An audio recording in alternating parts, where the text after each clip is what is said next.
Hi friends, Hindi recorded channel में आप सभी का स्वागत है। दोस्तों, अभिव्यक्ति मानव की स्वाभाविक प्रवृत्ति है। मानव अपनी समझ, अनुभव और चिंतन को लोगों के बीच पहुंचाना चाहता है और मीडिया व्यक्तित्व कई बार लिखित के साथ साथ मौखिक रूप से अपनी भावनाओं को अभिव्यक्त करने के क्रम में देहांग भाषा और मुखाकृति के हाव भाव से भी बहुत कुछ कह जाता है। दोस्तों, मानवीय अभिव्यक्ति आवश्यकतावश, परिस्थितिवश और कभी कभी अंतःचेतना के स्वाभाविक रूप से जागृत होने के कारण ही होती है और ऐसी स्वाभाविक और नैसर्गिक भावाभिव्यक्ति से ही कालजयी साहित्य की सर्जना होती है और पाठक की चेतना का विस्तार विकास होता है। तो दोस्तों, ये जो पाठकों की चेतना का विकास होना है, ये सब किससे होता है? पाठक जो है या आम जन है, वो किस तरह से जागृत होते हैं? वो समाचारों को जब प्रतिदिन पढ़ते हैं, प्रतिदिन देश विदेश में होने वाली खबरों को जानते हैं, तभी उन्हें समझ आता है कि हाँ, क्या हमारे आसपास क्या घटनाएं हो रही हैं और वो जागृत रहता है। तो इसी आज के अध्याय में हम इसी विषय को ध्यान में रखते हुए समाचार पत्रों में लेखन के क्या क्या प्रकार होते हैं, लेखन कितने प्रकार का होता है, इस पर चर्चा करेंगे। तो चलिए दोस्तों, शुरू करते हैं अपना आज का अध्याय और जानते हैं समाचार पत्रों में लेखन के प्रकार। समाचार पत्रों में उसके साप्ताहिक परिशिष्टों में दोस्तों कहानी, कविता, संस्मरण, समीक्षाएं, ये सारी साहित्य सामग्री के अतिरिक्त समसामयिक महत्व की घटना पर भी रिपोर्ट प्रकाशित होती है। घटना प्रसंग के संबंध में प्रकाशित होने वाली रिपोर्ट चूंकि उसी समय की होती है, इसलिए उसमें पहले के समय की समसामयिक होती है और कुछ दिन बाद जब हम उसे पढ़ते हैं तो बासी होने का गुण अधिक अपेक्षाकृत अधिक होता है। लेकिन समाचार पत्र की महत्ता और लोकप्रियता का आधार ऐसी सामग्री है जिसमें घटना प्रसंग की तथ्यात्मक जानकारी की जगह विचारों और तथ्यों का विश्लेषण और विवेचन अधिक होता है, फिर खबर बनती है। समाचार पत्रों में प्रकाशित पाठ्य सामग्री अपने लेखन शिल्प के अनुसार कई प्रकार की होती है। चलिए जानते हैं। पहली होती है समाचार।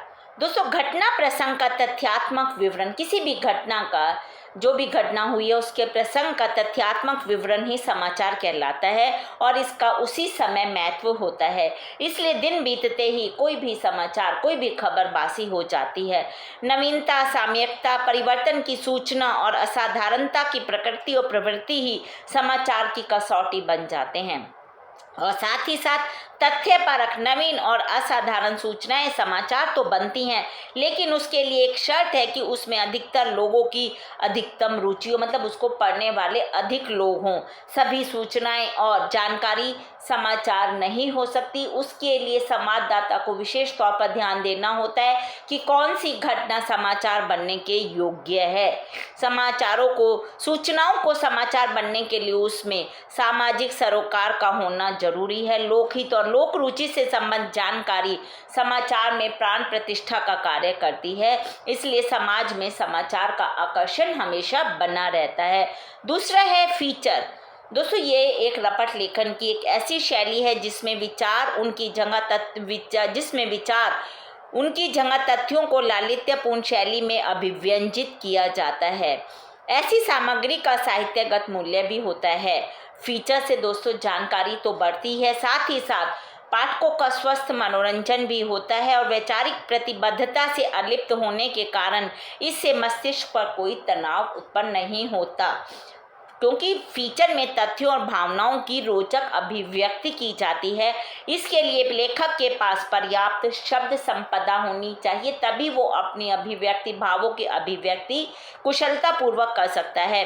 और आजकल हम देखते हैं कि समाचार पत्रों में अधिकाधिक फीचर देने का फैशन सा बन गया है। इसके कारण पाठकों की संख्या में भी दिन रात वृद्धि हो रही है और यही कारण है कि जितने भी प्रसिद्ध समाचार पत्र हैं उनमें फीचर का प्रकाशन नियमित रूप से किया जाता है और घटना प्रसंग में जीवंतता लाने के लिए भी उसे फीचर के रूप में लिखने की एक परंपरा सी विकसित हो रही है। और दोस्तों, जो ये फीचर संवेदना के स्तर पर पाठकों से जोड़ने का एकमात्र सशक्त विकल्प है।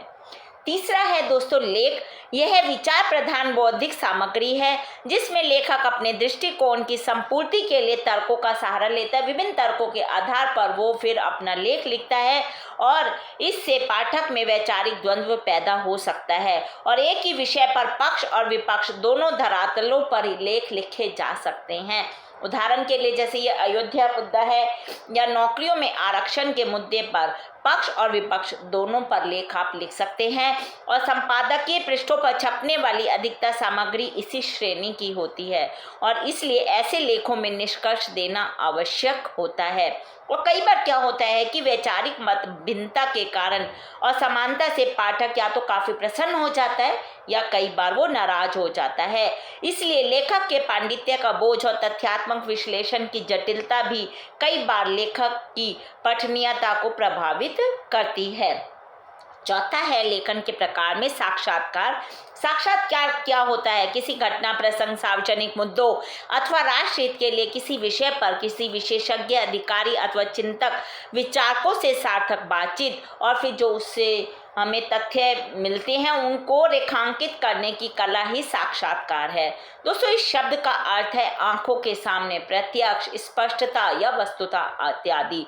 साक्षात्कार का अर्थ ज्ञान, अनुभूति, मिलन, मुलाकात इत्यादि भी होता है। दोस्तों साक्षात्कार को भेंट वार्ता भी कहा जाता है और यह सप्रयत्न और सार्थक बातचीत है जिससे समाचारों की पुष्टि के साथ साथ अतिरिक्त समाचारों को जाना जाता है। जब किसी का साक्षात्कार लिया जाता है तो बातों ही बातों में बहुत सी बातें जो साक्षात्कार लेने वाले हैं वो पता कर लेते हैं और इस तरह से समाचार सत्य होते हैं इसकी पुष्टि भी हो जाती है और इससे समाचार की विश्वसनीयता बढ़ती है। यह किसी विशेषज्ञ, अधिकारी अथवा साहित्य कलाकार से प्रश्न पूछने की कला है। इससे अनेक महत्वपूर्ण तथ्य अनायास ही उद्घाटित हो जाते हैं। ये दो प्रकार के होते हैं, किसी महत्वपूर्ण व्यक्ति विशेष से किसी खास संदर्भ से बातचीत या किसी समाचार के संदर्भ में उसकी आधिकारिक पुष्टि के लिए वार्ता। ये दोनों ही तरीके के साक्षात्कार होते हैं। अगला है लेखन के प्रकार में विश्लेषण। यह ऐसा प्रकार है जिसमें उपलब्ध तथ्यों के आधार पर तर्क के माध्यम से समाचारों का विश्लेषण किया जाता है और समाचार विश्लेषण के लिए किसी भी पत्रकार का निर्वैयक्तिक यानी कि उसको किसी भी एक के पक्ष के विषय में लिखने का नहीं होना चाहिए। वो दोनों ही पक्षों की बातों को समझदारी से सुने और लिखे। समाचार विश्लेषण में पक्ष और विपक्ष के तत्वों को तर्कों के आधार पर केवल विश्लेषित किया जाता है। इससे क्या होता है कि पाठक अपना मत निर्धारित कर पाते हैं और विश्लेषण की खबरों में यदि पाठकों का मत किसी पक्ष विशेष की ओर संकेतित हो रहा है तो उसे सम्यक विश्लेषण नहीं माना जा सकता। अगला है समाचार पत्रों में छपने वाले संपादकीय। किसी भी पत्र पत्रिका में प्रकाशित होने वाला संपादकीय वस्तुतः संपादक अथवा उसके द्वारा निर्देशित ऐसे किसी वरिष्ठ पत्रकार या पत्रकारों की टीम द्वारा लिखा जाता है जो कि उस संस्थान में कार्य करते हैं। दोस्तों संपादकीय में घटना प्रसंग के विश्लेषण विवेचन के क्रम में समाज का दिशा निर्देशन तो किया ही जाता है, साथ ही इसमें मीडिया संस्थान की नीतियां भी देखने को मिलती हैं। किसी भी पत्रिका में प्रकाशित होने वाला संपादकीय जो होता है वो समाज जीवन का जीवंत दस्तावेज ही होता है और इसका उद्देश्य समाज जीवन को यथार्थ से आदर्श की ओर ले जाना होता है। और किसी भी पत्र पत्रिका के संपादकीय को पढ़कर आप जान सकते हैं कि उसमें छपने वाली खबरें कैसी होती हैं। अगला है संस्मरण। दोस्तों संस्मरण अतीत की घटनाओं का केवल सपाट बयान ही नहीं है बल्कि यह वास्तव में यह संस्मरणकार के जीवन की ऐसी घटनाओं की स्मृति है जो पाठकों के मर्म को भी स्पर्श कर लेता है। भावनाओं का संस्पर्श और घटना प्रसंग की ग्रंथन और गुम्फन की कला उसे बिंबात्मक और कलात्मक बना देती है। इससे पाठक के मन मस्तिष्क पर उसके जीवन का कुछ वैसा ही स्मृति चिन्ह उपस्थित होता है जैसे ऐसे लगता है पाठकों को पढ़कर कि जैसे उन्होंने इसे भोगा है। और घटना प्रसंग की सजीव और जीवंत प्रस्तुति उसे चित्रात्मक बना देती है। लेखक को ऐसा लग रहा है कि पाठकों को ऐसा लगता है कि उसके सामने ये सब घटित हो रहा है। अगला है दोस्तों, संस्मरणकार अपने जीवन के किसी विशेष पहलू को स्मृति के आधार पर, अपनी याद के आधार पर रेखांकित करता है।